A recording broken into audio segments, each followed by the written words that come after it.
এ বন্ধু, আমার আল্লাহ তাআলা ডাক দিয়া কই, বন্ধু মুসা, যদি আমাকে দেখতে হয় তোমার সামনে একটা নূরের পর্দা আছে, এই পর্দাটা একটু উত্তোলন করো। মুসা নবী নূরের পর্দায় হাত দিয়া এটা সামান্য একটু উঠালেন। সামান্য একটু উঠানোর ফলেই আমার মৌলা পাকের নূর তাজাল্লিতে গোটা তুর পাহাড়টা জ্বলে পড়ে সারকার হইয়া গেল। এরপর মুসা নবী আমার মৌলার নূরের তাজাল্লি সহ্য করতে পারলেন না। জুরি কি আল্লাহু আকবার বলা যাবে না? জগতের বন্ধুরা রে, ও মুরব্বী বাবা জিরে গো, আমার সম্মানিত মা বোনরা যারা শুনছেন, আল্লাহ তাআলা চিন্তা করলেন আমার বন্ধু মুসার তো একটা ইজ্জত আছে, সম্মান আছে। আল্লাহ তাআলা মুসা নবীর সম্মানে এই নূরের তাজাল্লিতে তোর পাহাড়টা যখন জ্বলে পড়ে সারকার হয়ে গেল, আমার আল্লাহ বন্ধু মুসা নবীর সম্মানে এই তোর পাহাড়ের ছাইগুলাকে সুরমা বানাইয়া দিলেন।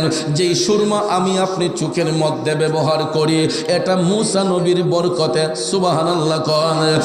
আর আল্লাহ তাআলা মুসা নবীর পায়ের কারণে তুর পাহাড়কে ধন্য করে দিয়া ওই তুর পাহাড়ের ছাইগুলারে সুরমা বানাইয়া এটা আমাদের জন্য এই সুরমাটাকে আল্লাহ কবুল করেছেন।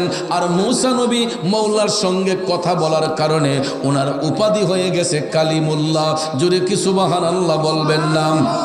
আমার ভাইয়েরা বন্ধুরা, এই ধারাবাহিকতায় আমাদের মুসলিম মিল্লাতের আদি পিতা হজরতে বাবা ইব্রাহিম আলাইহিস সালামকে বাদশা নমরুদ যখন অগ্নিকুণ্ডে ফেলে দিয়েছিল, বন্ধু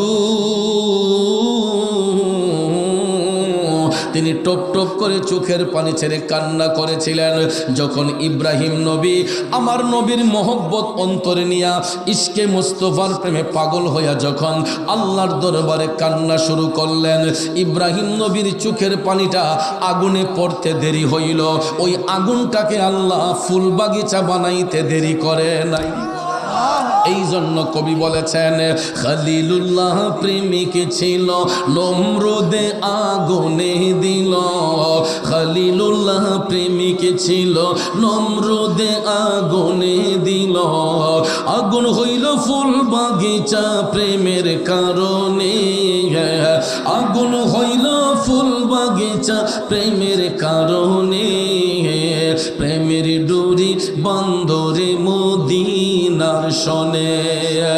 নূর নবী বানাইলেন আল্লাহ প্রেমের কারণে। নূর নবী বানাইলেন আল্লাহ প্রেমের কারণে। প্রেমের ডুরি বন্দরে মদিনার শনে। একটা জবান বন্ধ রাখবেন না গো, চিৎকার মেরে বলুন ইয়া রাসূলুল্লাহ। এ বন্ধু,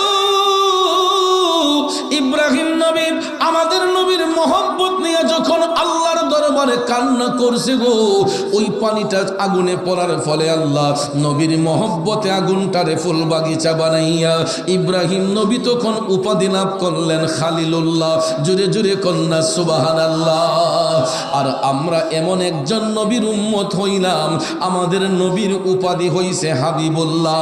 এখন আপনারা বলেন তো, এই উপাধিটা রাসূল নিজে দিয়েছেন নাকি আল্লাহ? হাবিবুল্লাহ উপাধি আমার নবী নিজে চেতে দেন নাই, স্বয়ং আল্লাহ তাআলা রাজি হইয়া আপন বন্ধুকে হাবিবুল্লাহ বলিয়া এমন একটা জায়গার মধ্যে আল্লাহ নিলেন, যেখানে নবী রাসূল যাওয়া দূরের কথা, অন্য কোন ফেরেশতাদের যাওয়া পর্যন্ত সম্ভব হয় নাই। জুরে জুরে কন্যা সুবহানাল্লাহ। এই জন্য চতুর্দশ শতাব্দীর মুজাদ্দিদে দ্বীন ও মিল্লাত আজিমুল বারাকাত ইমাম ইশকে মোহাম্মদ আলা হযরত ফাজিল বেরলভী রহমাতুল্লাহ আলাইহি লিখেছেন, আসমানো হি উপর সব নবী রহ গয়ে। পড়িয়ে সুবহানাল্লাহ। আসমানো হি উপর সব নবী রহ গয়ে, আরশো আযম পে পৌঁছা হামারা নবী। ও বাশারুকের নবীর প্রেমিকেরা রে, ও নবীর আশেকেরা দেখেন আমরা কোন নবীর গোলামি করে ওই নবীর ইজ্জত বলতে গিয়ে আলা হযরত লিখেন 1,24,000 মতান্তরে 2,24,000 নবী রাসূল আল্লাহ পৃথিবীতে পাঠিয়েছেন। একমাত্র আমাদের নবী ছাড়া অন্য কোন নবীকে আল্লাহ 7 আসমানের উপরে উঠার পারমিশন দেন নাই। সমস্ত নবীগণের কাদের উপরে জিনার কদম মোবারক, তিনি হলেন আমাদের নবী রহমাতাল লিল আলামিন। ওই নবীর মকাম বলতে গিয়ে আলা হযরত লিখেন আরশ আযম পে পৌঁছা হামারা নবী। আমার নবী আরশ মুআল্লার কাছাকাছি। তখন আল্লাহ তাআলা কুদরতের জবান দিয়া হাবিবকে ডাক দিলেন উদনু মিন্নি ইয়া হাবিবি, উদনু মিন্নি ইয়া হাবিবি। ও বন্ধু আপনি আরেকটু কাছে আসুন, কাছে আসুন। আরশ আজিম পারি দিয়া খুদা তাআলার কাছে গিয়া উদনু মিন্নি ইয়া হাবিবি, দয়াল নবী শুনতে পান। উদনু মিন্নি ইয়া হাবিবি, দয়াল নবী শুনতে পান। আমি পাপী অপরাধী গাইব কি নবীজির শান। ইয়া রাসূলুল্লাহ ইয়া রাসূলুল্লাহ বলুন ইয়া রাসূলুল্লাহ ইয়া হাবিবাল্লাহ ইয়া রাসূলুল্লাহ ইয়া হাবিব। কষ্ট হচ্ছে আমার বাবাজিরা, নবী আমার আরশ মুআল্লার কাছাকাছি। আল্লাহ তাআলা কুদরতের জবান দিয়া বললেন ওগো বন্ধু উদনু মিন্নি ইয়া হাবিবি, ও হাবিব আপনি আরেকটু কাছে আসুন, কাছে আসুন। আমার নবী তখন পবিত্র জুতা মুবারক খুলিয়া, পবিত্র জুতা মুবারক খুলিয়া আল্লাহ তাআলার আরশে উঠতে চাইলেন। আমার আল্লাহ তখন ডাক দিয়া বলতেছে হাবিব, ও বন্ধু আপনি জুতা রাইখা উঠতেছেন কেন? ভিআইপির মর্যাদা দেখেন কেমন। আল্লাহ তাআলা আমার নবীরে কতটুকু ইজ্জত দিয়েছেন। বাবারে আপনি দেখবেন আমরা যদি একটা টাইলস লাগানো ঘর বানাই, সুন্দর একটা বিল্ডিং বানাইয়া যদি ঘরের ভিতরে টাইলস দেই, দেখবেন সর্বসাধারণের জন্য জুতা নিয়ে প্রবেশ করা নিষেধ, ঠিক না বাজান? গরু যদি সুন্দর টাইলস লাগানো থাকে নিজের বিবেকের কাছে বাধা দেয় যে জুতা নিয়ে ঢুকতে, তখন দেখবেন জুতা দিয়ে আমরা বাইরে রাখা ঘরের ভিতর ঢুকি, ঠিক না? ঠিক। যদি এখানে যদি কোনো এমপি সাহেব আসে, মন্ত্রী সাহেব আসে, কোনো পীর সাহেব হুজুর আসে, উনি যদি জুতা খুললা ঢুকতে চায় বাড়িওয়ালা দেখবেন টান দেয়া লই ফেরে করো, আরে রে খুলুন লাগতো না, লইয়ান লইয়ান, কথা কোন ঠিক না? ঠিক।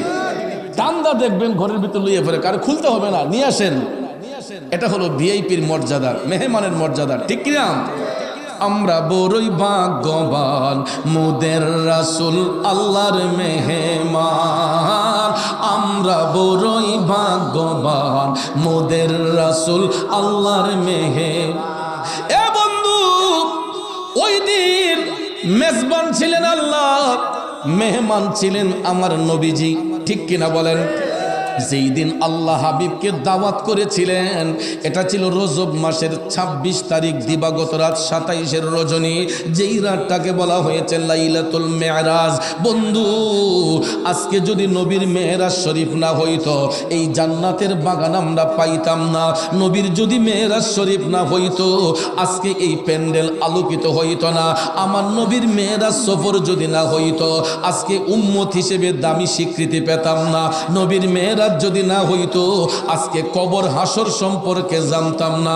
নবীর মেরাজ সফর যদি না হইতো আমরা জান্নাত জাহান্নাম সম্পর্কে জানতাম না। কবরের মধ্যে কি অবস্থা হবে এই সম্পর্কে জানতাম না।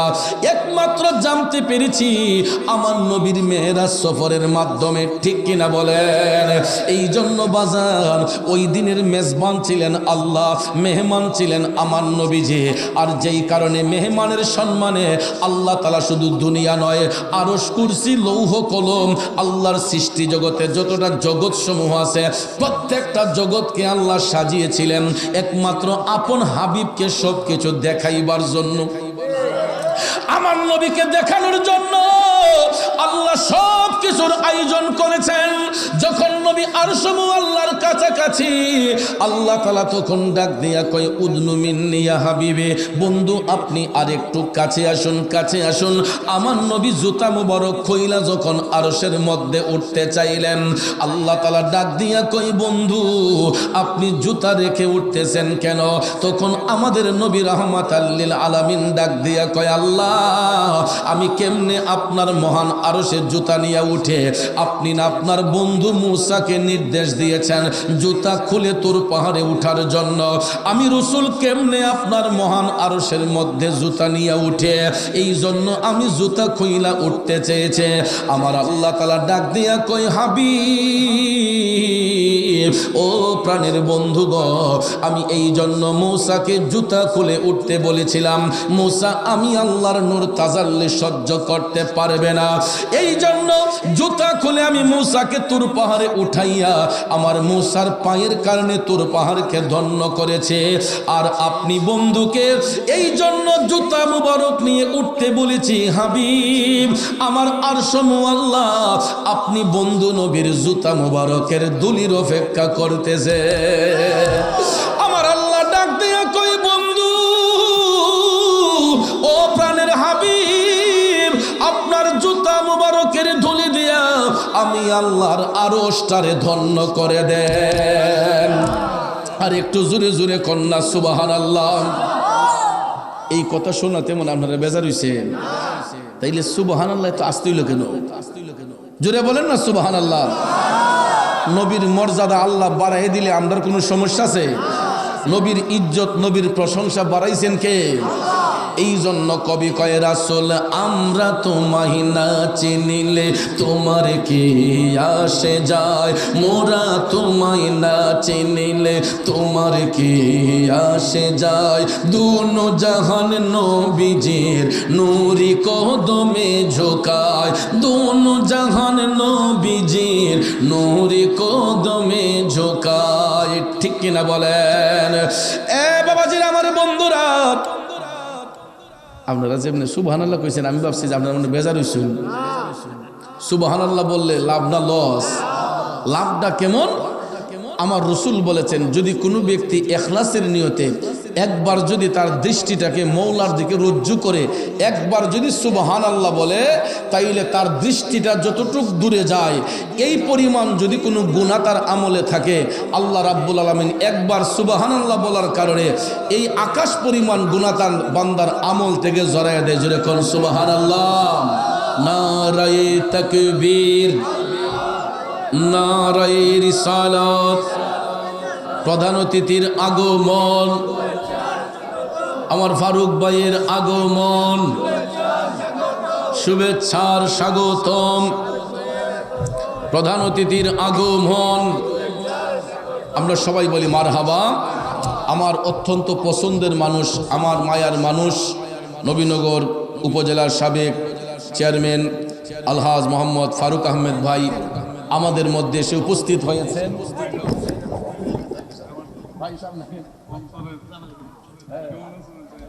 আমার অত্যন্ত ছোট বড় ভাই আমাদের মধ্যে আসছেন।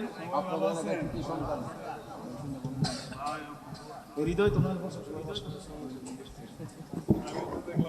জি জি জি আসেন ভালো। আপনার কথা শূন্য ওই মিটিং এ আগে বক্তব্য দিয়ে বসে মাশাআল্লাহ মাশাআল্লাহ। মন কি কিছু সময় আসেনি না যাইবেন গা? না বেশি কথা আচ্ছা এটা জানি জানি জি জি জি জি ইলেকশন। তো এখন আমার মনে হয় আসলে বক্তা ওয়াজ করলে জ্ঞানী মানুষ যারা এরা মাইসকান দিয়ে কেউ ঢুকতে চায় না, কিন্তু আমি খুশি হইয়া আমি স্বেচ্ছায় আমারে কোয়ার আগে আমার থেকে আমি ফারুক ভাইকে অনুরোধ করব, যেহেতু উনি ব্যস্ত মানুষ, ত্রয়োদশ জাতীয় সংসদ নির্বাচন আমাদের সামনে, উক্ত নির্বাচনকে সামনে রেখে জনপ্রতিনিধি যারা আছেন তারা সবাই আপনাদের কাছে আসবেন, সবাই দোয়া চাইবেন, ঠিক না? সবাই দোয়া চাইবেন। তো হয়তো ফারুক ভাইও পছন্দের মানুষ আছেন, ওনার জন্য দোয়া চাইবেন। আমার কাছে অনেকে দোয়া চেয়েছেন, অনেক প্রার্থীরা, যেমন দানের শেষের প্রার্থী যিনি আছেন আমাদের অ্যাডভোকেট মান্নান সাহেব, তিনিও দোয়া চেয়েছেন। কাজী নাজমুল হোসেন তাপস ভাই তিনিও দোয়া চেয়েছেন, আমাকে টেলিফোন দিয়েছেন একটু আগেও। তাপস ভাই উনিও দোয়া চেয়েছেন, তো আপনারা সবাই দোয়া করবেন। আমার কথা হলো 12 তারিখ নির্বাচন চলে যাবে, ঠিক না? নির্বাচন 12 তারিখ চলে যাবে, আমরা সবাই আবার এক হয়ে যাব, ঈদগার মাঠে যাব, বাজারে যাব, হাটে যাব। কিন্তু আমরা ইতিমধ্যে দেখেছি নবীনগরেও কোনো প্রতিহিংসার রাজনীতি নেই, সবাই শান্তিপ্রিয়ভাবে যার যার কার্যক্রম চালিয়ে যাচ্ছেন, ঠিক কিনা? তো আমার আজকের প্রধান অতিথি জননেতা মোহাম্মদ আলহাজ মোহাম্মদ ফারুক আহমেদ ভাইকে ওনার প্রধান অতিথির বক্তব্য দেওয়ার জন্য আমি প্রধান বক্তার পক্ষ থেকে, কমিটির পক্ষ থেকে অনুরোধ করছি। জি। মোহাম্মদ নাবিয়ানা মাওলানা। আমার বাবাজিরা, বন্ধুরা, কষ্ট হচ্ছে আপনাদের। আমি বলছিলাম যে সুবহানাল্লাহ বললে সোয়াবটা কি পরিমাণ হয়, যে আমার রসুল বলেছেন যদি কোনো ব্যক্তি একবার ইখলাসের নিয়তে তার দৃষ্টি যদি মওলা পাকের দিকে রজ্জু করে, অর্থাৎ আকাশের দিকে তার দৃষ্টিটাকে দিয়ে যদি একবার সুবহানাল্লাহ বলে, তাহলে ওই ব্যক্তির দৃষ্টিটা যতটুকু পরিমাণ দূরে যায়, এই পরিমাণ যদি কোনো গুনাহ বান্দার আমলে থাকে, আল্লাহ তাআলা একবার সুবহানাল্লাহ বলার কারণে ঠিক তার দৃষ্টি সম পরিমাণ গুনাহ বান্দার আমল থেকে জড়াইয়া দেয়।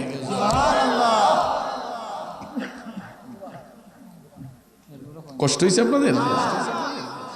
সবাই বলছে মোটামুটি, ই কোনাতে একজন মানুষ কইছে না, জবানটা বন্ধই রাখছে। আরেকটু জোরে কর না সুবহানাল্লাহ। বাবাজিরা, আমার বন্ধুরা, আমার আল্লাহ রাব্বুল আলামিন ডাক দিয়া কই, ও হাবিব, আপনার জুতা মুবারকের ধুলি দিয়া আমি আল্লাহর আরশটারে ধন্য করে দেন। চিৎকার মেরে কন্যা সুবহানাল্লাহ। এখন চিন্তা করে দেখেন আমাদের নবীর ইজ্জত, আমাদের নবীর সম্মান আল্লাহর দরবারে কেমন। এ বন্ধু, যেই নবীর জুতা মুবারকের ধুলিতে আমার আল্লাহর আরশ মুআল্লা ধন্য হইয়া যায়, ওই নবীর গোলামি করার প্রয়োজন আছে না নাই? এই জন্য কবি কন, নবী নবী কইরা আমার মরণ যেন হয় গো, নবী নবী কইরা আমার মরণ যেন হয়। ভাইরে, ওই মরণে পাইব শান্তি, ওই মরণে পাইব শান্তি, থাকবে না রে ভয়। নবী নবী কইরা আমার মরণ যেন হয় গো, নবী নবী কইরা আমার মরণ যেন হয়। ভাইরে, ওই মরণে পাইব শান্তি, ওই মরণে পাইব শান্তি, থাকবে না রে ভয়। নবী নবী কইরা আমার মরণ যেন হয় গো, নবী নবী কইরা আমার মরণ যেন। নবীর প্রেমিকেরা, ওই নবীর মহব্বত অন্তরে নিয়ে যদি কোনো ব্যক্তি দুনিয়ার জমিনে চলতে পারে, নবীর আদর্শে আদর্শিত হইয়া যদি চলতে পারে, কবরের জীবনটা তার জন্য সুখের হইয়া যাবে।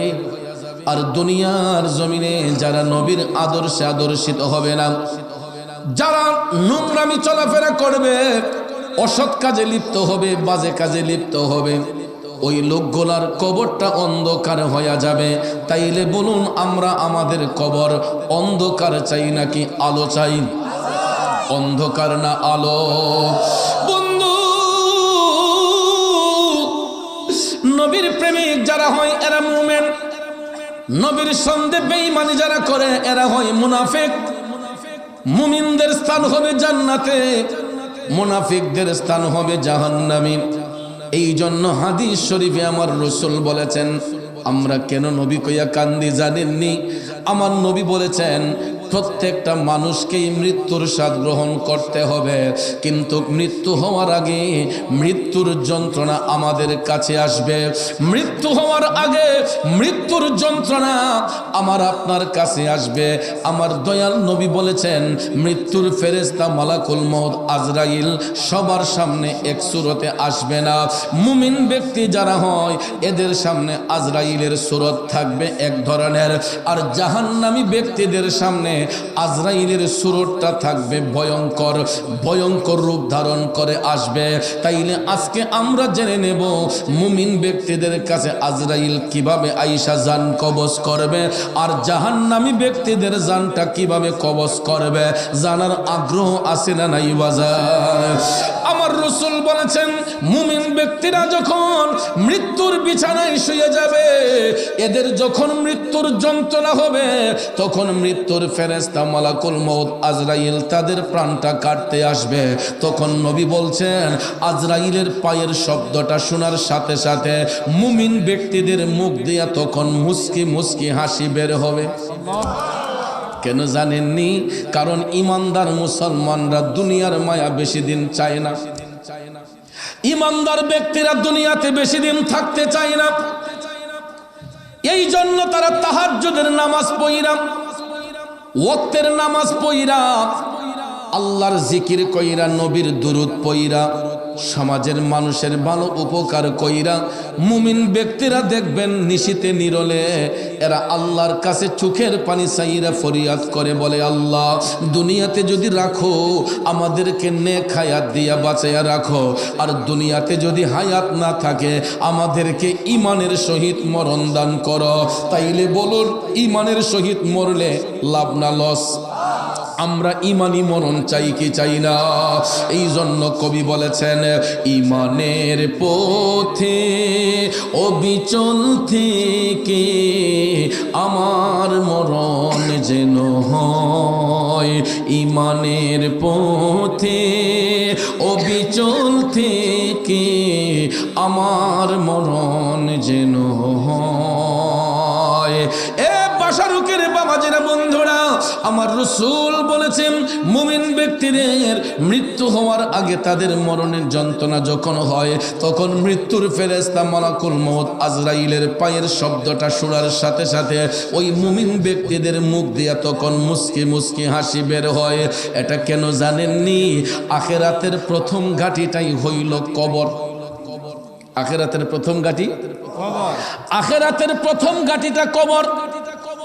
আমার রাসূল বলেন ওই কবরের ঘাট যেই ব্যক্তি সহজে পার হয়ে যাবে, অন্য কোনো ঘাটে আর আটকা পড়বে না। আর কবরের ঘাটে যেই ব্যক্তি আটকা পড়ে যাবে গো, অন্য কোনো ঘাট পার হওয়া তার পক্ষে সম্ভব হবে না। এই জন্য যুবক আমার বাবাজিরা, মুমিন ব্যক্তিরা এরা জানতেন যে আখিরাতের প্রথম ঘাটি কবরে যখন তিনটা প্রশ্নের মাধ্যমে ইন্টারভিউ নেওয়া হবে। একটা প্রশ্ন হবে আমার নবীজির নিয়া, ঠিক কিনা বলেন?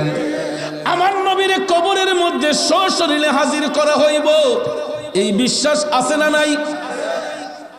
আমাদের দেশের কিছু কিছু মৌলভী সাহেবরা এক সময় বলতো যে না, কবরে নবীরে আনা হবে না, নবীর ছবি আইনা হাজির করব, নবীর ছবি বলে হাজির করব।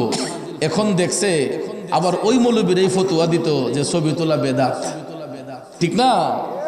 এখন দেখছে যে এটা দিয়ে আর ধামাচাপা দেওয়া যাবে না। কয় না, রওজা শরীফের সাথে তার কবরের একটা সুরঙ্গ হবে, ওইখান থেকে নবীরে দেখানো হইব, কবর থেকে সুরঙ্গের মাধ্যমে নবীরে দেখব। এরপরও বিশ্বাস করে না যে কবরে নবী হাজির হইতে পারে। আপনাদের এই বিশ্বাস আছে না নাই? বাজান আমার, কেন বিশ্বাস হবে না? কারণ দলিল যদি থাকে। আমার নবীর উপাধি হলো রাহমাতাল লিল আলামিন। আলামের বহু বচন আলামিন। আলাম দ্বারা একটা জগৎরে বোঝানো হয়, আর আলামিন দ্বারা আল্লাহর কুল কায়নাতকে বোঝানো হয়। নবী শুধু দুনিয়াতে রহমত না, আমাদের নবী কবরে রহমত, হাসরে রহমত, মিজানে রহমত, ফুলসিরাতে রহমত। প্রত্যেকটা জায়গায় যেখানে আল্লাহ রাব্বুল আলামিন, সেখানে আমাদের নবী রহমাতাল লিল আলামিন। আওয়াজ করে বলুন ঠিক না বেঠিক? নবীর প্রেমিকেরা, আমার যুবক বন্ধুরা, মুরব্বী বাবাজিরা, আমার নবী দুনিয়াতে যেমন রহমত, কবরের মধ্যে আমার নবী রহমত। এটা মুমিন ব্যক্তিরা স্বীকার করতেন, জানতেন, বিদায় দুনিয়া ছেড়ে যাবার সময় এরা হাসি মুখে বিদায় হয়। আমার রসুল বলেছেন, মুমিন ব্যক্তিদের যখন মৃত্যু হবে, আজরাইল তাদের প্রাণটা যখন কাড়বে, তখন তাদের কাছে মনে হবে যেন ছোট্ট একটা পিপিলিকা কামড় দিয়েছে। সুবহানাল্লাহ। মুমিন ব্যক্তিদের মরণের যন্ত্রণাটা এতটুক হবে, তাদের জান কবজের সময় মনে হবে যেন একটা পিঁপড়া কামড় দিছে। এর চাইতে বেশি কষ্ট মুমিনদের হবে না। এরপরে আমার রসুল বলেছেন, মৃত্যু হওয়ার পরে ওই মুমিন ব্যক্তিদের চেহারাটা নূরান্বিত হয়ে যাবে এবং এদের চেহারার মধ্যে মুস্কি মুস্কি হাসি ফুটবে। সুবহানাল্লাহ।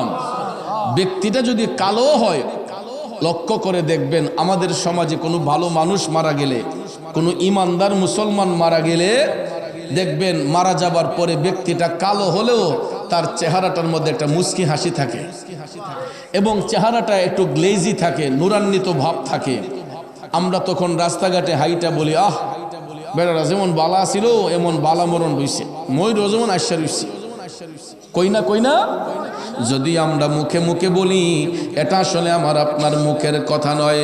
আমার রাসূল হাদিস শরীফে বলেছেন, মুমিন ব্যক্তিদের ইন্তেকালের পরে এদের চেহারাটা নূরান্বিত হয়ে যাবে এবং এদের চেহারার মধ্যে মুস্কি মুস্কি হাসি থাকবে।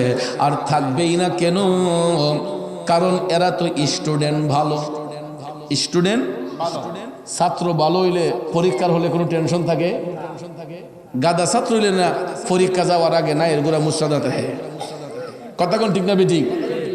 আর ভালো ছাত্র যারা, এরা দেখবেন পরীক্ষার হলে যাইয়া যদি প্রশ্ন দিতে 1 মিনিট দেরি হয়, স্যাররে কমপ্লেন করে, স্যার আমার 1 মিনিট দেরি হইল কেন? কারণ তারা তো 100 আনসার করবো। কথা কোন ঠিক কিনা? এরা পড়াশোনা করেছে গোল্ডেন পাওয়ার জন্য, A+ পাওয়ার জন্য। কথা কোন ঠিক না বেঠিক? আর গাদা ছাত্র যদি ইনি দেখবেন পরীক্ষার হলে গিয়া উকায় সামনে বেড়ারে দেখিয়া কোনো সুরতে টাইনা টাইনা ফাঁস করতারে, এই চিন্তা থাকে। আর ভালো ছাত্রগুলা এরা দেখবেন কখন তারা গোল্ডেন পাবে, A+ পাবে, এই রেজাল্টের আশায় দিন রাত তারা পড়াশোনা করে। কথা কোন ঠিক কিনা?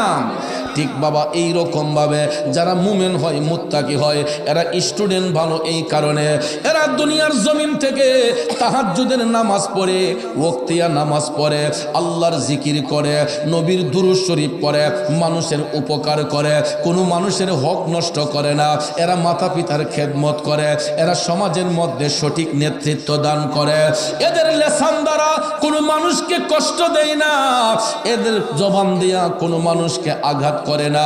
এই জন্য ওই ভালো মানুষগুলা মারা গেলে দুনিয়াটা তাদের জন্য আফসোস করে, কবরটা তাদের জন্য অপেক্ষা করে। কারণ আখিরাতের প্রথম গাটি কবরে তারা হাসি মুখে এই কারণে যায়, 3টা প্রশ্নের মাধ্যমে যখন ইন্টারভিউ নেওয়া হয়, একটা প্রশ্ন হবে আমার নবীজিরে নিয়া, ওমান হাজার রুজুল বইসাফিকুম, নবীজিরে সশরীরে হাজির করে বলা হবে, বলো উনাকে চিনতে পারো কিনা? তখন মুমিন ব্যক্তিরা দুনিয়াতে যদিও নবীরে না দেখে, আখিরাতে যাইয়া কবরের প্রথম ঘাটের মধ্যে যাইয়া যখন আমার নবীরে দেখবে, তখন এরা হাসি মুখে বলে দিবে, হাজা মুহাম্মদুর রাসূলুল্লাহ সাল্লাল্লাহু আলাইহি ওয়াসাল্লাম। চিৎকার মেরে কি সুবহানাল্লাহ বলা যাবে না? কারণ নবী ছাড়া ওই কবরে নাই রে বান্ধব নাই, নবী ছাড়া ওই কবরে নাই রে বান্ধব নাই। হাসরেতে নবী ছাড়া নাই দরদি নাই, হাসরেতে নবী ছাড়া নাই দরদি নাই, নবী ছাড়া ওই কবরে নাই রে বান্ধব নাই। ঠিক কিনা বলেন? বান্দার জন্য রহমত আমার নবী মুহাম্মদ, দুজাহানে আর কে আছে মোদেরই সম্পদ। নবী ছাড়া আমাদের কোনো সম্পদ আছে না। ইহকালে নবী সম্পদ, পরকালেও নবী সম্পদ, কিন্তু আমরা এটা মনে করি না। আমরা নবীজির আসল সম্পদ যদি মনে করতাম, তাইলে এই দুনিয়াতে কেউ হারাম খাইতো না, দুনিয়াতে কেউ সুদ ঘুষের ব্যবসা করতো না, দুনিয়াতে কেউ সিটারি বাটপারি করতো না।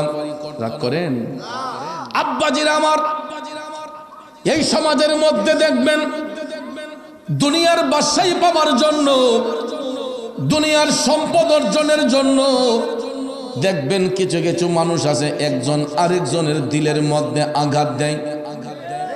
ঠিক না বেঠিক? আপনার ছেলেরে বিদেশ পাঠাইবেন সংসারের হাল ধরার জন্য, সংসারটা চলে না, অচল। এই ছেলেটারে বাবা স্বপ্ন দেখতেছে যে আমার ফুতলারে বিদেশ পাঠাইলে সংসারটা লাইরে সেরা চলবো। বাবার হাতে টাকা নাই, যেই টাকা ইনকাম করেছিল সংসারের পিছনে খাটতে খাটতে বাবা হাত শূন্য হয়ে গেছে। এই অর্জিত সম্পদ দিয়া এক্ষুনি জায়গা রাখছেন, আফা জায়গা রাখছেন, ছেলের ভবিষ্যৎ সুন্দরের জন্য কয় জমিনটা বন্ধক দিয়া লাই, বিক্রি কইরা লাই, বিক্রি কইরা আরেকজনের কাছ থেকে কিছু টাকা হাওলাত করে। আমাদের দেশে কিছু বিদেশি দালাল আছে, আছে না? ওই দালালদের কাছে দিয়া কয় আমার ফুতলারে একটু বিদেশ দিও। এরপরে দেখবেন তার মুখও এমন মজা, এমন রস, আমরা সিলেটের কমলা ততলি রস নাই। ঠিক না ঠিক? বাংলাদেশ থেকে নেওয়ার সময় এত সুন্দর অ্যাডভাইস করে যে আপনার ছেলের বেতন এত হইব, যাওয়ার 3 দিন পরে কাম হইব, ইনশাল্লাহ তার আকামা 1 বছরে দিয়ে দিব, ইনশাল্লাহ এমুক কোম্পানিতে চাকরি করবে, এসির তলে থাকবে, এই কাজ করবে, সেই কাজ করবে।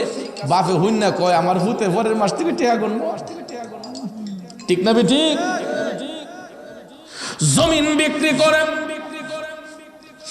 আরেকজনের কাছ থেকে টাকা ধার করে একটা ছেলেকে বিদেশের মধ্যে পাঠানো হয় সংসারটাকে সুন্দর করে চালানোর জন্য। এই দেশের মধ্যে দেখবেন কিছু কিছু দালাল আছে, এত মিষ্টি মিষ্টি কথা বইলা আপনার সন্তানটাকে যখন এয়ারপোর্টটা পাস করাইয়া বিদেশের মধ্যে পাঠায়, যাওয়ার পরে 2 দিন 3 দিন রেস্ট নেওয়া হয়, এরপরে 4 দিন 5 দিন 6 দিন সপ্তাহ 2 সপ্তাহ মাস চলে যায়। কাজ দেন না কেন? সবুর কর সবুর কর, দিতাছি দিতাছি দিতাছি দিতাছি করতে করতে তার আকামার মেয়াদ শেষ। ঠিক না ঠিক? দিতাছি দিতাছি করতে করতে আকামার মেয়াদ শেষ। ছেলে যখন আনলিগেল হইয়া যায় দেখবেন ওই দালালের আর কোনো পাত্তা নাই। 1 বছর 2 বছর 3 বছর যায়, বাবা কান্দে, মা কান্দে, ওই সন্তানটা বিদেশের মধ্যে তো লজ্জায় পড়ে থাকে। মার কাছে কি জবাব দিবে, বাবার কাছে কি জবাব দিবে? দালালে টাকা মাইরা খাইছে, বিদেশ নেওয়ার পরে ছেলেগুলারে কাজ দেয় না, কাম দেয় না। ওই ছেলেগুলা অসহায় হইয়া বিদেশের জিন্দেগি কাটায়। আর আরো কিছু কিছু দালাল আছে এই সমস্ত ছেলেগুলারে দিয়া যদিও কাজ করায়, 1 মাস 2 মাস কাজ করানোর পর হাতগুলা লোহার মতো শক্ত হয়ে যায়, কিন্তু বেতন দিতে চায় না।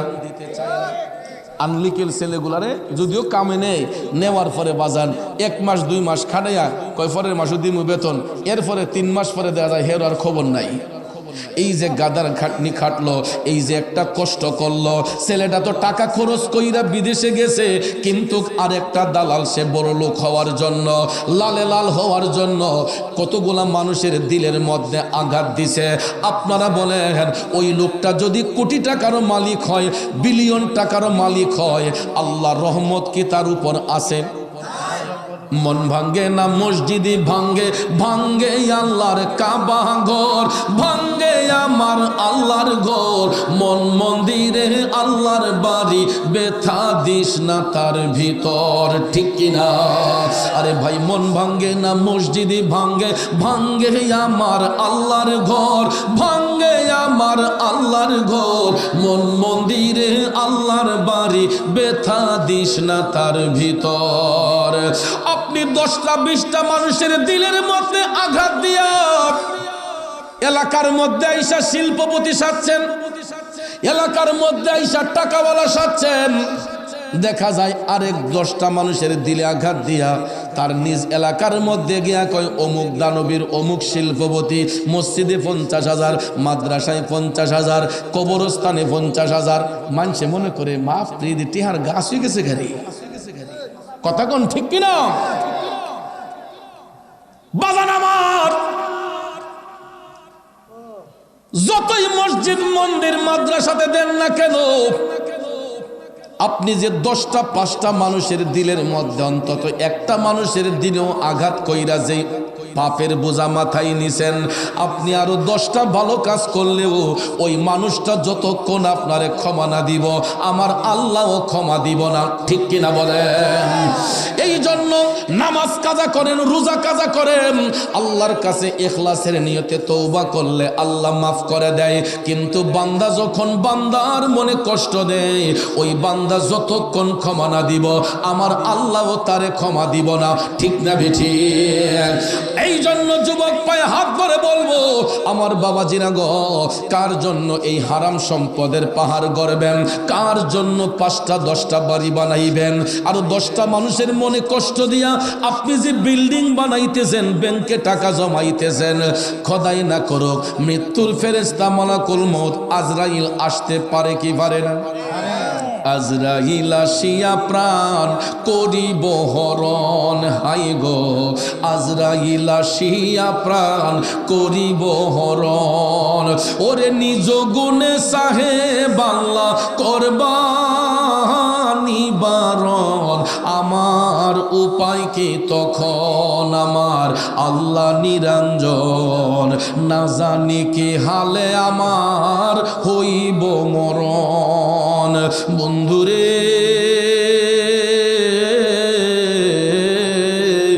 এই যে নবীর বাগানে আমরা বসলাম বাজান, এখানে আমার আপনার মরণ হতে পারে কি পারে না?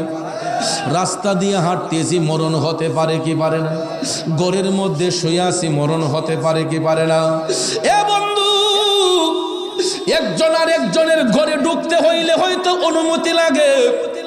দরজা বন্ধ, গেট বন্ধ থাকলে বাহির থেকে অন্য মানুষ ঢুকতে হইলে কলিং বেলে টিপ দিতে হয়। কিন্তু বলেন তো, লোহার মণ্ডপ বানায়ও যদি রাখে, মৃত্যুর ফেরেশতা আজরাইল আলাইহিস সালাম যদি আসে, কেউ কে তালা খুলে দিতে হবে? লোহার সিন্দুক বানাইয়া রাখলেও মৃত্যুর ফেরেশতা মালাকুল মউত আজরাইল যাইতে কোনো সেকেন্ড লাগবে না।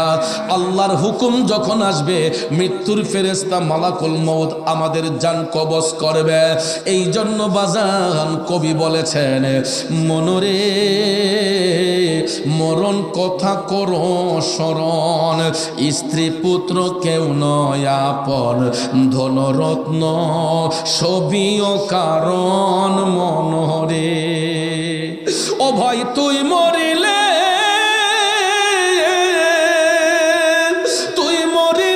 সঙ্গের সাথী হইবে না একজন, সেগেন কইরে পাগল মন, একবার ভাবলে না রে তোর হইব রে মরণ।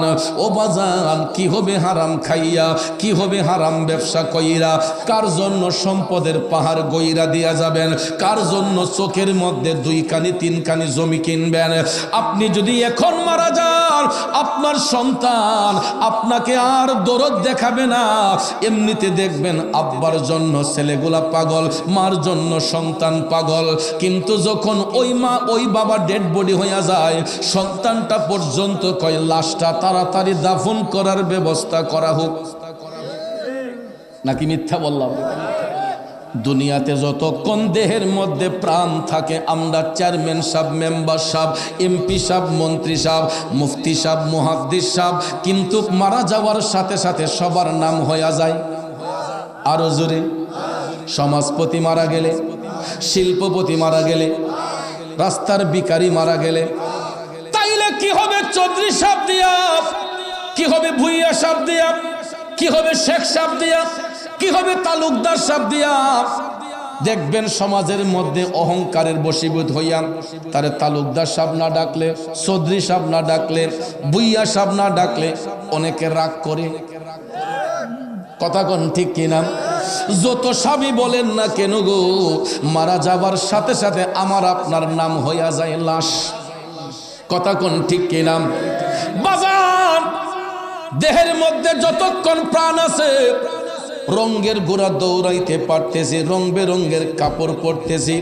এই যে দেখেন এখনো তাকায়া আমার আপনার গায়ের পোশাকগুলা কত সুন্দর সুন্দর পোশাক, কারোটা লাল, কারোটা নীল, কারোটা কালো, কারোটা হলুদ, কারোটা বেগুনি, ভ্যারাইটিস কালারের কাপড় পইরা আমরা এখানে বসছি। দামের মধ্যে দেখেন কত তফাৎ। কারো গায়ের কাপড়ের দাম 500 টাকা, 1000 টাকা, 2000, 5000, 10,000, 20,000, 40,000, 50,000, 1 লাখ, 2 লাখ, এর চাইতেও বেশি দুনিয়াতে কাপড়ের দাম আছে না নাই?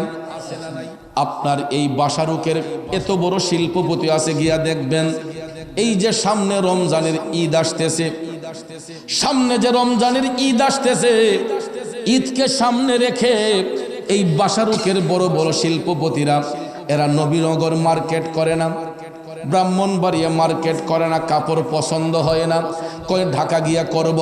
ঢাকা গিয়া কাপড় দইরা কয় না রে, এবার মনে বিদেশে যেমন লাগবো, ঈদের মার্কেট করার জন্য চলে যায় সিঙ্গাপুর, মালয়েশিয়ায়।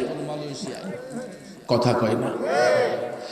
আমাদের দেশে এমনও বড় বড় শিল্পপতি আছে, ঈদের মার্কেট করার জন্য বিদেশ বাড়িতে চলে যায়। আমার প্রশ্ন হলো বাজান, 1 লাখ, 2 লাখ, 3 লাখ টাকার কাপড় যদি আপনার গায়ে পরেন, যখন ওই শিল্পপতির ডেড বডি হইয়া যায়, তারে যখন আপন দেশে পাঠানো হইব, তার আসল দেশের কাপড়টা কেনার জন্য কি সিঙ্গাপুর, মালয়েশিয়ায় যেতে হবে? ঢাকা যেতে হবে? ব্রাহ্মণবাড়িয়া যেতে হবে? নবীনগর সদরে যেতে হবে? আপনার বাসারুকের বাজারটাই যথেষ্ট, ঠিক কিনা বলেন? আজকে শিল্পপতি মারা গেলে ওই ব্যক্তিটাও লাশ, রাস্তার ভিখারি মারা গেলে তার নামও লাশ। শিল্পপতি মারা গেলে কাফনের কাপড় কেনার জন্য বাসারুকের বাজারটাই যথেষ্ট, রাস্তার ভিখারি মারা গেলে তার জন্য ওই বাজারের কাপড়টাই যথেষ্ট।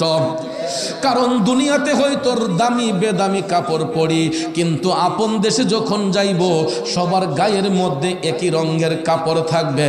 আপনারা বলুন তো ওই রংটার নাম কি? সাদা। কাপড়টার রং কি হবেন? এ বন্ধু, এখন আমার বাবা শিল্পপতি, সমাজপতি, আমি যদি বলি যে আমার আব্বারে আমি রঙিন কাপড় দিয়া দিম, হইবনি? লাল কাপড় দিম, হইবনি? কাপড়ের রং হবে কি? গরিব লোকটা মারা গেলে রং হবে কি? তাইলে কিসের তো অহংকার, কিসের তো বড়াই? দামের মধ্যে কিন্তু আহামরি ব্যবধান হবে না।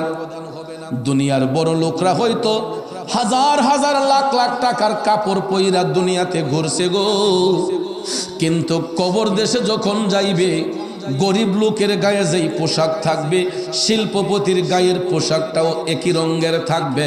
দামের মধ্যে আহামরি কোনো ব্যবধান হবে না। এ বন্ধুরা, আমার বাবাজিরা, দামের মধ্যে আহামরি কোনো ব্যবধান হবে না, হবে না। গজ পিছে হয়তো কোম্পানির তারতম্য অনুসারে গজ পিছে হয়তো 50 টাকা, 100 টাকা এদিক সেদিক হতে পারে, কিন্তু মহিলা হইলে 5 টুকরা মার্কিন কাপড়, পুরুষ ব্যক্তি হইলে 3 টুকরা মার্কিন কাপড়। দুনিয়ার কাপড়গুলার মধ্যে কত সুন্দর সেলাই, লম্বা সেলাই, সাইড সেলাই। কাপড়টা যদি একটু ফিটিং না হয়, টেইলার সাবরে বকাঝোকা করে, কই মেয়া এমদা লুজ হইছে, এমদা টাইট হইছে।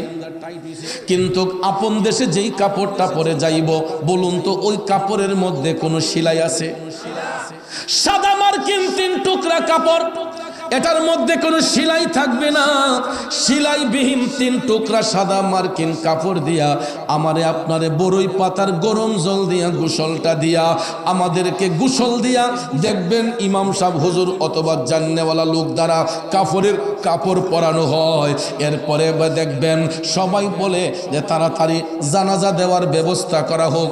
লাশ ফুলে যাইতেছে, ঠিক না বেটি? লাশ ফুলে যাইতেছে। জামাই যদি শ্বশুর বাড়ি যায়, শালাশালিরা কয় দুলা ভাই আর একটা দিন বেড়াইয়া যান। বাগনা যদি মামার বাড়ি যায়, মামা মামি মিল্লা কয় বোন বাগনা একটা দিন বেড়াইয়া যা।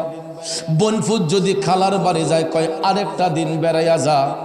কিন্তু দেখেন আমার নিজের ঔরসজাত সন্তানও আমি যদি মারা যাই, কইব আব্বার লাশটা তাড়াতাড়ি দাফন করা হোক।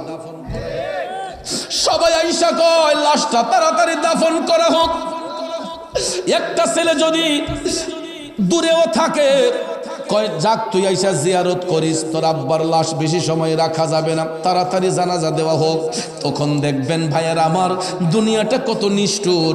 এমনিতে আমাদের দেহে প্রাণ থাকতে আমাদের আদর যত্নের অভাব নাই, কিন্তু ডেড বডি হয়ে যাওয়ার সাথে সাথে ওই গুরুস্থানের মধ্যে পাঠাইবার জন্য সবাই আর দেরি করে না, তাড়াতাড়ি আমাদেরকে কবরস্থ করার জন্য সবাই পাগল পারা হইয়া যায়। ঠিক কিনা বলেন?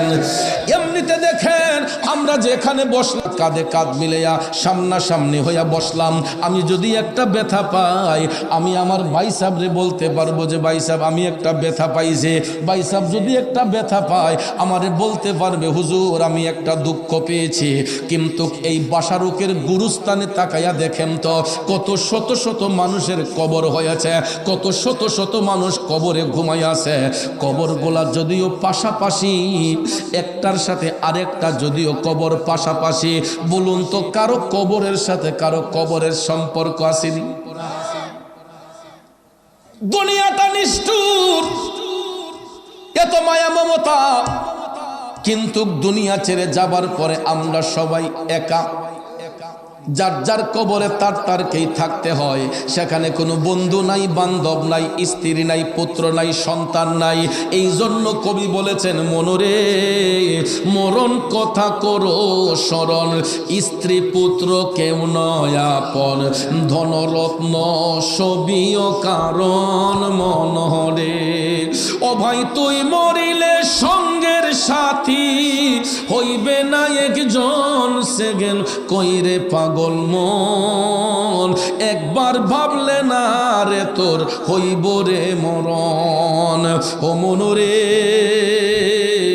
হঠাৎ এসে আজরাইলে ফাঁসি দিব তোমার গলে, শেষ করিব অসাদের জীবন মনরে। ও ভাই দম থাকিতে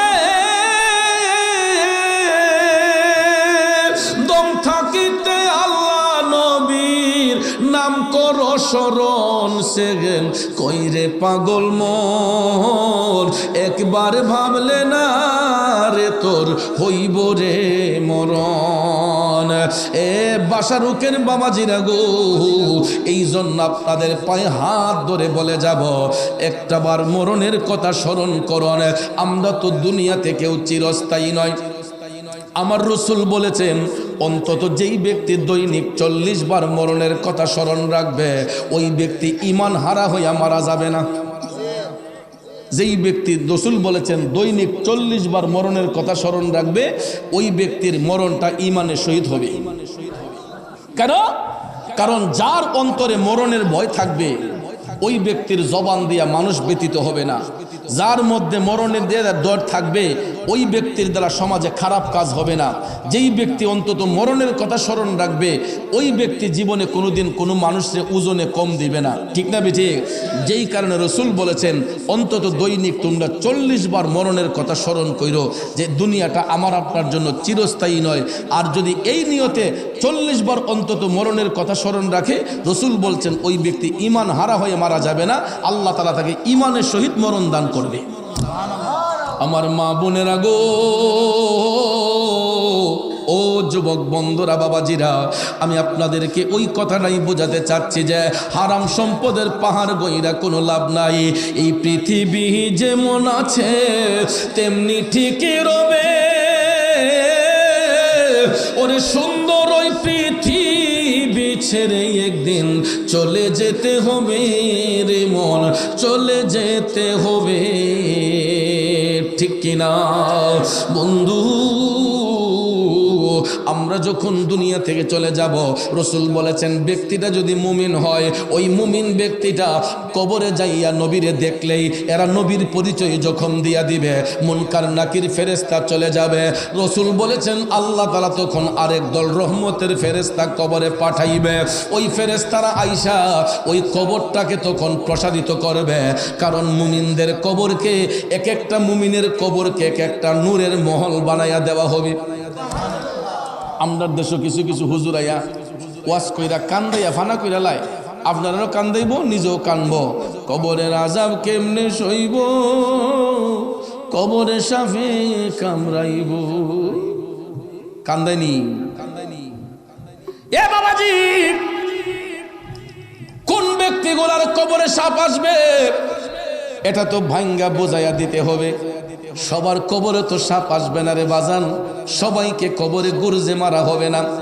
আমার রাসূল বলেছেন, ব্যক্তিটা যদি মুমিন হয়, ব্যক্তিটা যদি ইমানদার হয়, ইমানদারদের কবরের মধ্যে সাপ আসবে না, ইমানদারদের কবরে গুরজে মারা হবে না, ইমানদার মুসলমানকে কবরে শাস্তি দেওয়া হবে না।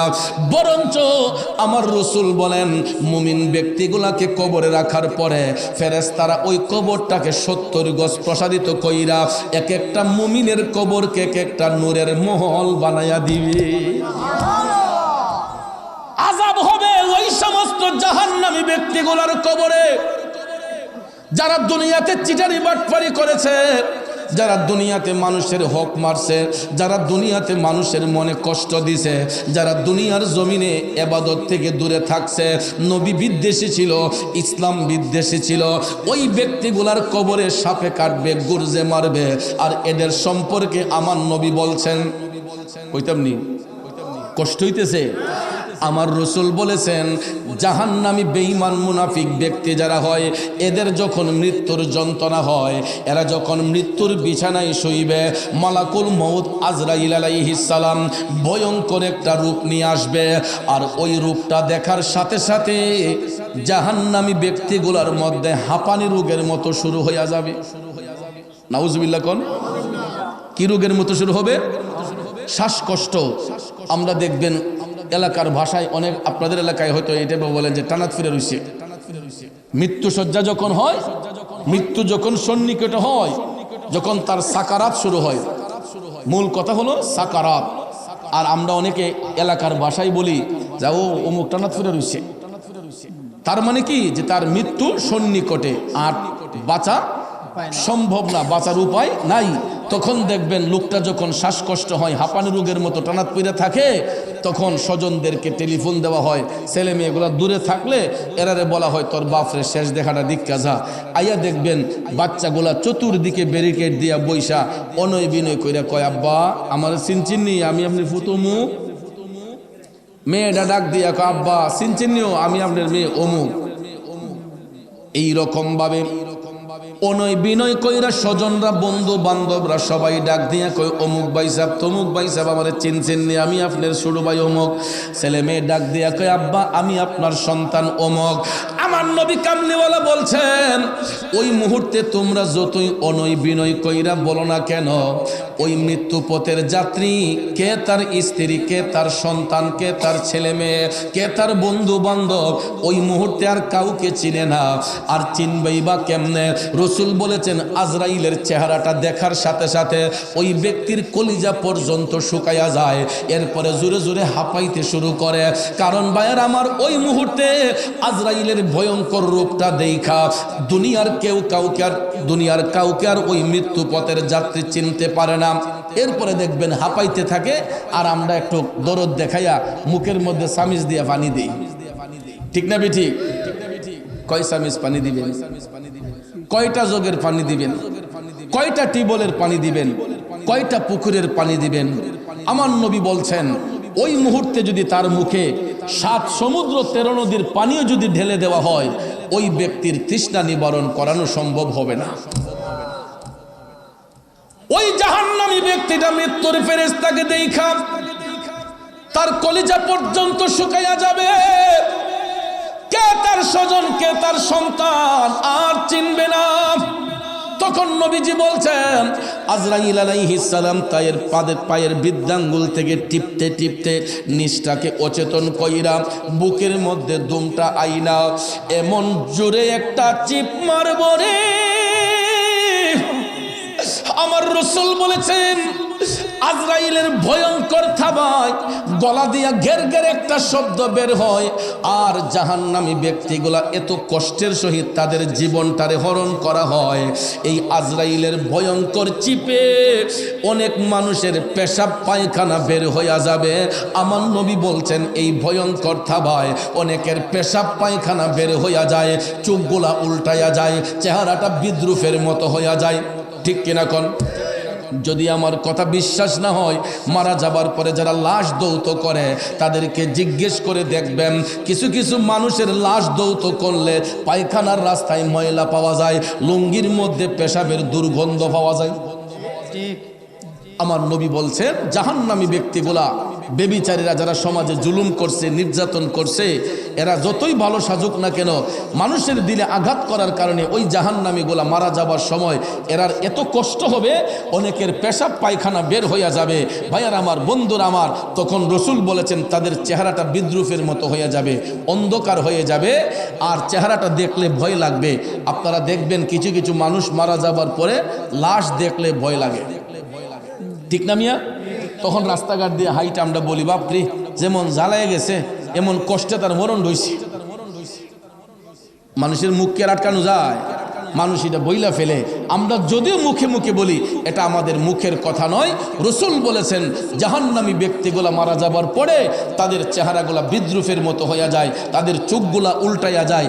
দেখবেন কিছু কিছু লাশ চোখগুলোই থাকে, বন্ধ করার টাইম পায় না, আজরাইলের চিপায় এরা চোখ বন্ধ করার টাইম পর্যন্ত পায় না। এই জন্য দেখবেন কিছু কিছু মানুষ মারা গেলে পরে তার চোখও খোলা থাকে, চোখগুলা উল্টাইয়া যায়। কথা কোন ঠিক না ঠিক? এই জন্য ভাইয়ের আমার, তারপরে রসুল বলেছেন এদের চেহারাটা বিদ্রুপের মতো হইয়া যায়। যখন দুনিয়াবাসীরা কবরস্থ করে, কবরস্থ করার পরে 40 কদম দূরে যখন চলে যায়, মুনকার নাকির ফেরেশতা কবরে হাজির হয়। প্রশ্ন হবে কয়টা? এই 3টা প্রশ্নের একটা প্রশ্ন হবে আমার নবীকে নিয়া। দয়াল নবীরে দেখায় যখন বলা হবে ওমান হাজার রুজুল বইসা ফিকুম, তখন ওই জাহান্নামী বলবে লা আদরি, আমি তো চিনি না। আমার নবীরে সশরীরে দেখানো হবে, দেখাও জাহান্নামী বলবে আমি লা আদরি, আমি তো জানি না, আমি চিনি না ওনার সম্পর্কে। তখন ভাইয়ের আমার, বন্ধুর আমার, মুনকার নাকির ফেরেশতা চলে যায়। আল্লাহ রাব্বুল আলামিন তখন ওই কবরের মধ্যে আযাবের ফেরেশতা নিক্ষেপ করেন। আমার মদিনার কামলিওয়ালা নবী, মায়ার নবী, দয়ার নবী বলেছেন আযাবের ফেরেশতারা আইসা ওই জাহান্নামী ব্যক্তিটাকে কবরের মধ্যে রাইখা কবরের 2 পাশের মাটিগুলারে চাপাইতে শুরু করে। দুই পাশের মাটিরে চাপাইতে চাপাইতে এদের বডির মধ্যে 2 পাশের মাটি দিয়া এমন ভাবে চাপ দেওয়া হইব, আমার রসুল বলেছেন ডান পাজরের হাড়গুলা বাম পাজরে যাবে, বাম পাজরের হাড়গুলা ডান পাজরে যাবে। মাটির চিপে এদের দেহের হাড়গুলা মরমর করে ভেঙ্গে যাবে, এদের হাড়গুলা মরমর করে ভেঙ্গে যাবে। তখন ওই কবরের মধ্যে সাপ বিচ্ছু আইসা প্রবেশ করবে। ওই কবরের মধ্যে তাদেরকে আল্লাহ তাআলা ফেরেশতার মাধ্যমে এদেরকে গুরজ মারা হবে। এই জন্য ভাইয়ের আমার, বন্ধুরা আমার, দেখবেন অনেক সময় অনেক ব্যক্তিরা এই আযাবের কথা চিন্তা কইরা নিশিরাতে দেখবেন মসজিদের মাইকে অনেকে কয় পাটি নাই রে, বালিশ নাই রে, নাই বাতি, অন্ধকার কবরে হবে বসতি, সাপে কাটবো গর্জে মারবো, হাই রে হাই, আগুনে জ্বলিয়া উঠবো কলি যাই, আগুনে জ্বলিয়া উঠবো কলি যাই। এটা কিন্তু জাহান্নামীদের বেলায়, মুমিনদের বেলায় নয়। ওই জাহান্নামী ব্যক্তিদের কবরে রাখার পরে মাটি চাপ দিবে, কবরের ভিতরে আল্লাহ সাপ পাঠাইবে, এদেরকে কবরে গর্জে মারা হবে। শুধু তাই নয়, এদেরকে জাহান্নামের সবচাইতে নিকৃষ্ট জায়গার মধ্যে পাঠানো হইব।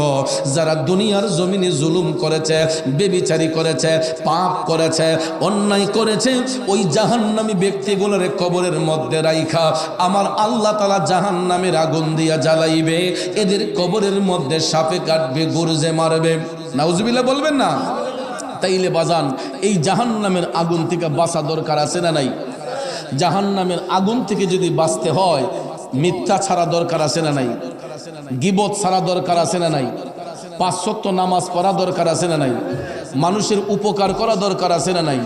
কিন্তু আমরা উপকার কর্মক দূরের কথা, কুস্তা উইলে ফেসবুকে ছেড়ে দেয় মানুষের জন্য, কিন্তু মানুষের ক্ষতির জন্য এখন বেড়ে গেছে। একটা মানুষের অপমান করতে হইলে বেশি কিছু লাগে না, ফেসবুকে যথেষ্ট। কথা কোন? এই যুগ উপযোগী কথাগুলো একটু বোঝার চেষ্টা করবেন। আমার রসুল বলেছেন, কেউ যদি অন্যায় করে, আমরা তো সবাই অপরাধী নাকি সবাই নির্দোষ? এমন কোন ব্যক্তি আছেন যে বলতে পারবেন যে আমি নির্দোষ?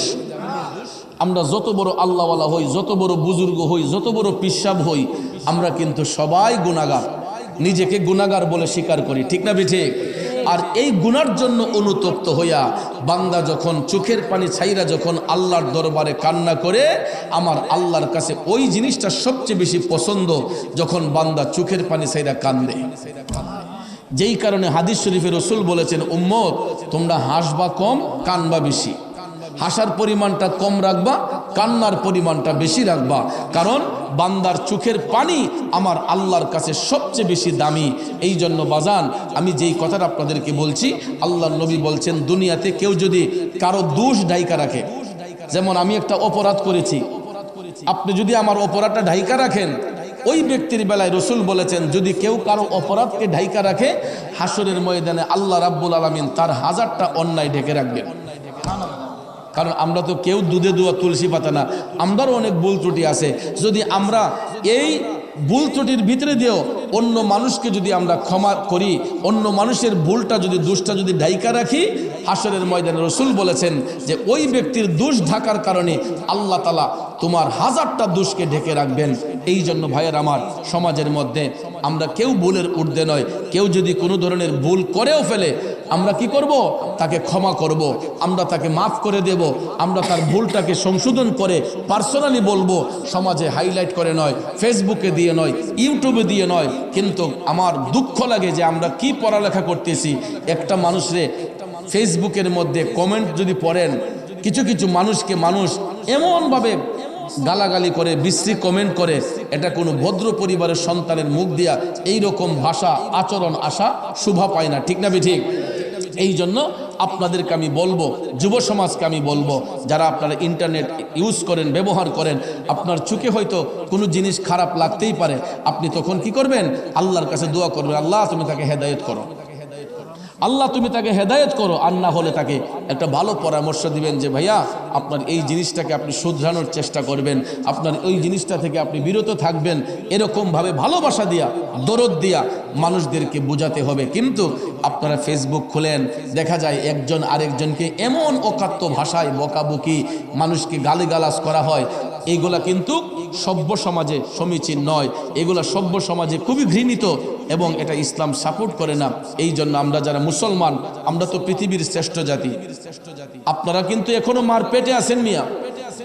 উত্তরবঙ্গে গিয়া দেখেন, লেবাসদারি কিছু কিছু মানুষ মুসলমান থেকে খ্রিস্টান হয়ে যেতেছে টাকার জন্য। সেই তুলনায় তো আমরা নবীনগরের মানুষগুলো এখনো মায়ের পেটে আছি। কথা কোন ঠিক না বেঠিক? আমাদের মধ্যে এখনো সামাজিকতা আছে, নিয়ম শৃঙ্খলা আছে, ভালোবাসা আছে, ভ্রাতৃত্বতা আছে, সামাজিকতা আছে, নৈতিকতা আছে। কিন্তু আপনি আমাদের এই দেশে উত্তরবঙ্গে গিয়ে দেখেন, অনেক জায়গায় মুসলমানরা খ্রিস্টান হয়ে যেতেছে। আজকে আমি ফেসবুকে একটা স্ট্যাটাস দেখলাম, খ্রিস্টানদের দালালি করার জন্য, ইঞ্জিলের অ্যাডভাইস করার জন্য সে মসজিদের ইমামতি করে মানুষদেরকে। ইমাম সাহেব যদি বুঝায়, কেউ কি না বুঝবো? তো ওই লোকটা কিন্তু খ্রিস্টান হয়ে গেছে, ঈসাই গোত্রের হয়ে গেছে। কিন্তু ঈসাই গোত্রের মানুষগুলা কালেমা পরে মুসলমান হয়, হিন্দু ধর্মের ভাইয়েরা কালেমা পরে মুসলমান হয়। আমাদের এলাকায় আজ পর্যন্ত দেখছেন কোনো মানুষে খ্রিস্টান হইতে, হিন্দু হইতে? বরঞ্চ ওই বিধর্মীরা আমাদের ইসলাম ধর্মকে পছন্দ করে, তারা কালেমা পরে মুসলমান হয়, ঠিক কিনা কম? কিন্তু উত্তরবঙ্গে টাকার লোভে লুবি হইয়া, সম্পদের লোভে লুবি হইয়া অনেক মুসলমানিত্ব হারাইয়া এরা খ্রিস্টানদের দলে চলে যাইতেছে মিয়া। আল্লাহ যেন তাদেরকে হেদায়েত করে, আমিন কন। সেই তুলনায় আমার নবীনগরের মানুষগুলা এখনো মার পেটে আছি আমরা। আমাদের মধ্যে এখনো 5 ওয়াক্ত আজান হচ্ছে, নামাজ হচ্ছে, জানাজা হচ্ছে, ঈদগার নামাজ হচ্ছে, মসজিদে নামাজ হচ্ছে, জানাজার মাঠে জানাজা হচ্ছে। আমরা ইসলামের বুনিয়াদে সিলসিলা অনুসারে যেই জিনিসগুলো করা দরকার আমরা এখনো এগুলো করতে পারতেছি। সেই তুলনায় আমরা অনেক ভালো আছি আলহামদুলিল্লাহ। আল্লাহ যেন আমাদের ভবিষ্যৎ সুন্দর করে, সবাই আমিন কন, আরো জোরে আমিন কন। তো ভাইয়ার আমার বন্ধুরা, আমার বন্ধুবর জিয়া রহমান আশিকি আমাকে পরামর্শ দিয়েছিলেন যে হুজুর এবার আসলে কিন্তু জিকির করণ লাগবো। তো আমার পরামর্শ দিয়েছে যে একটা সুন্দর মোনাজাতের আগে জিকির করার জন্য। আর আপনাদেরকে আমি বলবো জিকির অবশ্যই করব, জিকির করতে হবে আদবের সহিত। অনেক জায়গায় জিকির করলে এমদা আল্লাহ কইলে হেমদা হু মারে, এমদা আল্লাহ কইলে একটা হু কই এমন ঠেলা মারে, এগুলোর নাম জিকির না, এগুলা মস্কারা। আর অনেক সময় মুসলমানদের ইমান ঢঙ্গের মাধ্যমে চলে যায়। ঢং করতে গিয়া অনেক সময় হাসি ঠাট্টার মাধ্যমে মুসলমানরা ইমান হারা হয়ে যায়। এই জন্য আমি কিন্তু যদি কেউ জিকিরের মধ্যে বিয়াদবি করে আমি ভরা মজলিসে তারে শরম দিয়ে দেই। এই জন্য বি কেয়ারফুল, আগে ভাগে সতর্ক করে দিচ্ছি। যদি হাসার ইচ্ছা থাকে, নাচার ইচ্ছা থাকে, আমার স্টেজ থেকে বের হইয়া রাস্তার চিপায় চাপায় গিয়া যেখানে ইচ্ছা সেখানে নাচো, আমার কোনো অসুবিধা নেই। কিন্তু এই বেহেস্তের বাগানের ভিতরে দাঁত বার করে জিকিরের সময় হাসলে বা মস্কারা করলে আমি ডাইরেক্ট অপমান করে দেব।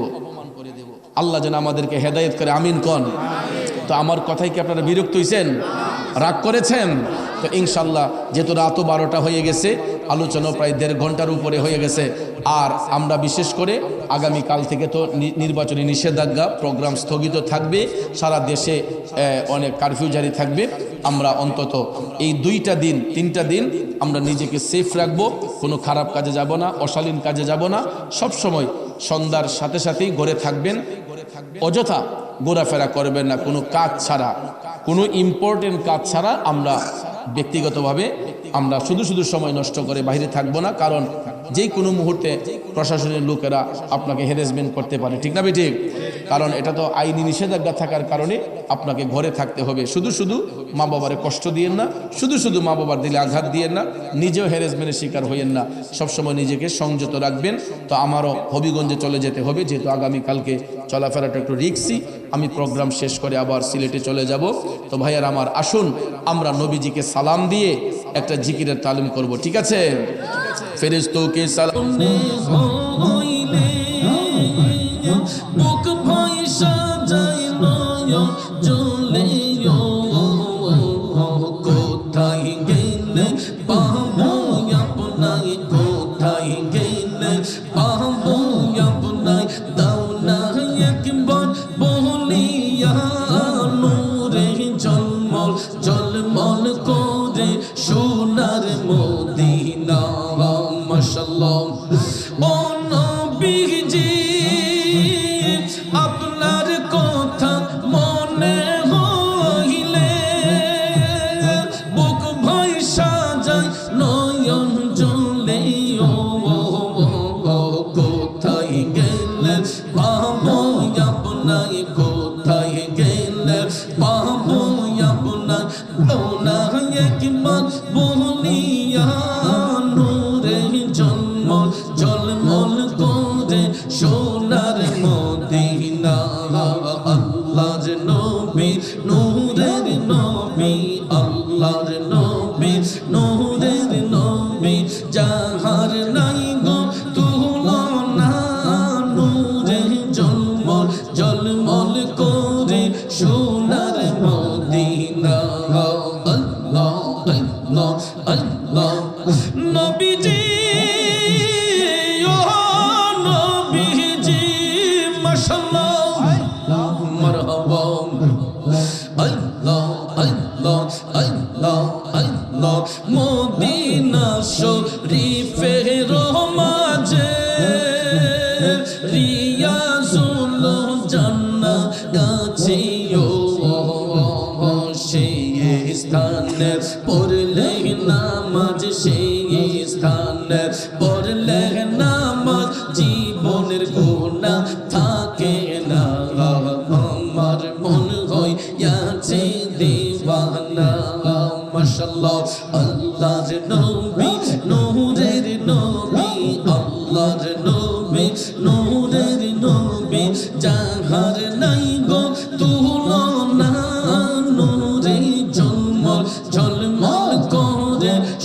সোনার মদিনা আল্লাহ আল্লাহ আল্লাহ আল্লাহ নবী বিনে আপন কেহ নাই গো মুমিন ভাই নবী বিনে দরদি কেউ নাই মাশাআল্লাহ আল্লাহ আল্লাহ আল্লাহ আল্লাহ নবীজি ও নবীজি মাশাআল্লাহ মারহাবা মারহাবা আল্লাহকে করিতে খুশি নবীর প্রেমে হও দাসী আল কোরআনে ঘোষণা দেই তা আই গো মুমিন ভাই নবী বিনে আপন কে নাই মাশাআল্লাহ আল্লাহ আল্লাহ আল্লাহ আল্লাহ নবী বিনে বান্ধব কে নাই গো মুমিন ভাই নবী বিনে দরদি কেউ নাই মাশাআল্লাহ আল্লাহ আল্লাহ আল্লাহ আল্লাহ মা বাবা আত্মীয় স্বজন স্ত্রী আর কন্যা গণ সবার চাইতে নবীজি আপন নবীজি ও গো নবীজি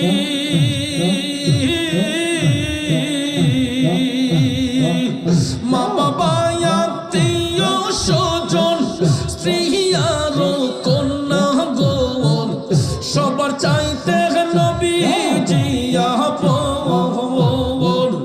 নবীজিকে জানের চাইতে অধিক ভালো না বাসিলে নবীজিকে জানের চাইতে অধিক ভালো না বাসিলে হাদিসে কই তাহারি মান্না গো মুমিন ভাই নবী বিনে বান্ধব কে না মাশাআল্লাহ আল্লাহ আল্লাহ আল্লাহ আল্লাহ আল্লাহ আল্লাহ আল্লাহ বনের জগরে শির চত্বর ধরে মেঘমালা ছায়া দিত ভাই নবীজি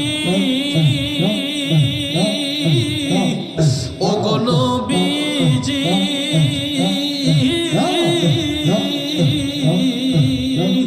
বনের জগরে শির চত্বর ধরে মেঘমালা ছায়া দিত ভাই ওই সকল মুজিজা দেখিয়া মা হালিমা ওই সমস্ত মুজিজা দেখিয়া মা হালিমা চরণ তলে সইপা দিতেন ঠাই গো মুমিন ভাই নবী বিনে বান্ধব কে নাই মাশাআল্লাহ মারহাবা নবী বিনে আপন কে নাই গো মুমিন ভাই নবী বিনে দরদি কেউ নাই মাশাআল্লাহ মারহাবা মুর্শিদ নিয়া শিব আমি কত ভালোবাসি মাশাআল্লাহ মারহাবা মুর্শিদ নামে এত মধু মুর্শিদ নামে এত মধু খাইলে মধু ফুরাই না আমার মন হইয়াছে দেওয়ানা মাশাআল্লাহ আল্লাহ আল্লাহ আল্লাহ আল্লাহ মুর্শিদ নামে এত যে মধু আমারে কইরা সে জাদু মুর্শিদ নামে এত যে মধু আমারে কইরা সে জাদু নিদান কাল মুর্শিদ বিনে নিদান কাল মুর্শিদ বিনে অন্য কিছু চাহি মদিনা আমার মন হইয়াছে দেওয়ানা আল্লাহ আল্লাহ আল্লাহ আল্লাহ ডাকলে নি জোরাইব পরাণ তোমায় না দে একলে নয়নের মুর্শিদ মাশাআল্লাহ মারহাবা কর মুর্শিদ জানাই তোমার মনে মাশাআল্লাহ মারহাবা মারহাবা মারহাবা মারহাবা মারহাবা তুমি হইলা অন্তর্যামী দয়াল আমি হইলাম ফানা তুমি হইলাম অন্তর্যামী দয়াল আমি হইলাম ফানা আমার মাঝে কি দন আছে আমি রাখতাম তোমায় মনে মুর্শিদ মাশাআল্লাহ আমার মাঝে কি দন আছে আমি রাখতাম তোমায় মনে মুর্শিদ কর মুর্শিদ জানাই তোমার মনে মাশাআল্লাহ ঘরে ঘরে প্রেম বিলাইলা রে দয়াল যাচিয়া যাচিয়া ঘরে ঘরে প্রেম বিলাইলা মুর্শিদ যাচিয়া যাচিয়া আমায় বুঝি রাখছো রে তুমি জ্বালা আইয়া পুরাইয়া গো মুর্শিদ আমায় বুঝি রাখছো রে তুমি জ্বালা আইয়া পুরাইয়া গো মুর্শিদ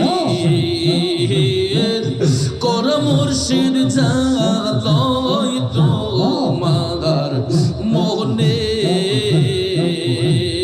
আল্লাহ আল্লাহ আল্লাহ আল্লাহ আল্লাহ আল্লাহ আল্লাহ আল্লাহ আল্লাহ আমি মরলে তুমি দেখা যাইও ও প্রাণের মুর্শিদ গো আমি মরলে তুমি দেখা যাইও মাশাআল্লাহ মাশাআল্লাহ আমি মরলে তুমি দেখা যাইও ও প্রাণের মুর্শিদ গো আমি মরলে তুমি দেখা যাইও গোলাপের জল না ছিটাইও রে তোমার গোলাপের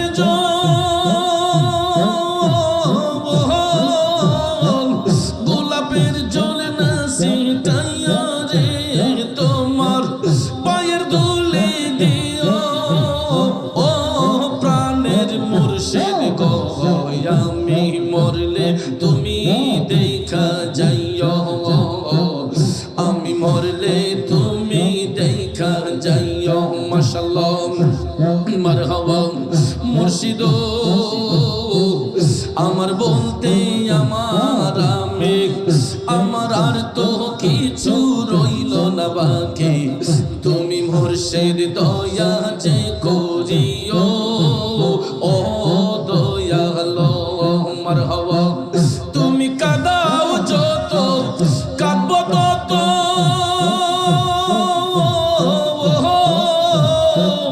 কাঁদাও তোমার ইচ্ছে মতো গো তুমি কাঁদাও যত কাঁদবো তত কাঁদাও তোমার ইচ্ছে মতো গো হাসি মুখে আমায় কোলে লইও ও প্রাণের মুর্শিদ গো আমি মরলে তুমি দেখা যাইও মাশাআল্লাহ আমি মরলে তুমি দেখা যাইও ও প্রাণের মুর্শিদ গো আমি মরলে তুমি দেখা যাইও মাশাআল্লাহ আল্লাহ আল্লাহ আল্লাহ মুর্শিদ আছে বাকি দেব বাকি নাই আমার বলতে আমার আমি আমার সবই তুমি বুঝা লইও ও দয়ালো মাশাআল্লাহ মারহাবা নিদান কাল পার করিও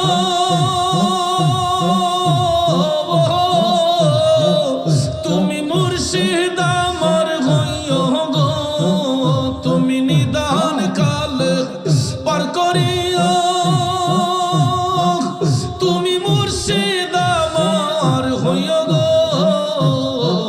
বান্ধব হইয়া আমায় পর করিও ও প্রাণের মুর্শিদ গো আমি মরলে তুমি দেখা যাইও আমি মরলে তুমি দেখা যাইও ও প্রাণের মুর্শিদ গো আমি মরলে তুমি দেখা যাইও মাশাআল্লাহ আল্লাহ আল্লাহ আল্লাহ আল্লাহ আল্লাহ আল্লাহ মুর্শিদ পরশ মনি গমলুহা রে বানাইলো কাঞ্চা সোনা মুর্শিদ মুর্শিদ মুর্শিদ পয়লা রে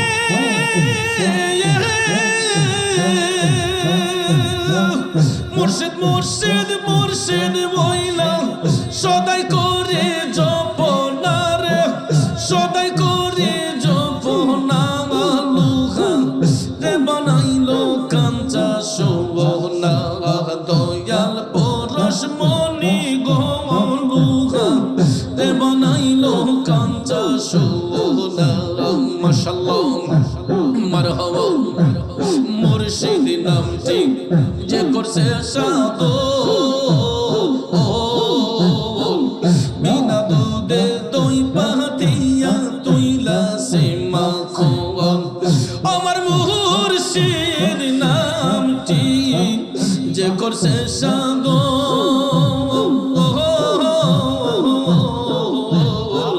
বিনা দুধে দই পাতিয়া তুইলা সে মাখো সেই মাখন করিল ভক্ষণ রে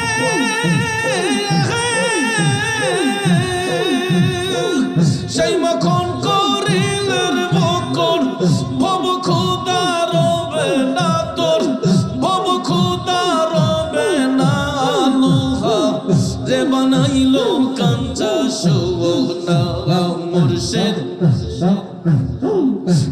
মুর্শিদ পরশ মনি গমলুহা রে বানাইলো কাঞ্চা সোনা মাশাআল্লাহ মুর্শিদ নামটি গলে পড়লাম হার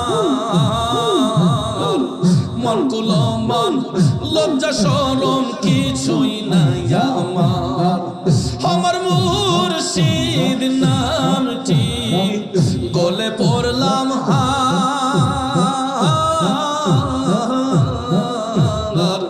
মন কুলমান লজ্জা শরম কিছুই নাই আমার দেখলে সবই পাগল হবি রে